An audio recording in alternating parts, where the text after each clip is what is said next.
जिल्हा परिषद जळगाव या ठिकाणी उर्दू शिक्षकांचा जो तुटवडा आहे, सुमारे अंदाजे आमच्या माहितीनुसार 250च्या वर उर्दू शिक्षक या जिल्हाभरात कमी आहेत, परंतु अद्याप पवित्र पोर्टलवर अपलोड झालेले नाही। त्यामुळे आज आम्ही माननीय मुख्य कार्यकारी अधिकारी जळगाव यांना भेटलो। त्यांचे प्रतिनिधी आम्हाला डेप्युटी CO अर्चना मॅडम या ठिकाणी स्नेहा मॅडम भेटले आणि त्यांनी आम्हाला शब्द दिला की मी लवकरात लवकर 1-2 दिवसात हे अपलोड करते पोर्टल आणि लवकरात लवकर ही जाहिरात काढण्याची मी व्यवस्था करते। त्यांनी आम्हाला शब्द दिलेला आहे। आता त्या शब्दावर कितपत ते लवकरात लवकर कारवाई करता यांच्याकडे आमचं संपूर्ण अल्पसंख्याक समाजाचं या ठिकाणी लक्ष राहील। आम्ही अशी ही करूया यांच्या इकडून की निश्चितच ते लवकरात लवकर काढतील शिक्षकांच्या जागा, कारण एक शिक्षकी शाळाही अद्याप जळगाव जिल्ह्यात सुरू आहे। 2023मध्ये आपण पदार्पण करतो आहे आणि एक शिक्षकी शाळा अद्याप आहे।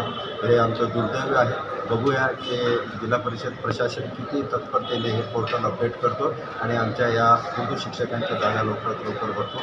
जर लवकरात लवकर हे काम झालं नाही तर मग आम्हाला लोकशाही मार्गाने तीव्र स्वरूपाचे आंदोलन करावे लागेल, याची या ठिकाणी आज आम्ही त्यांना दिलेली आहे।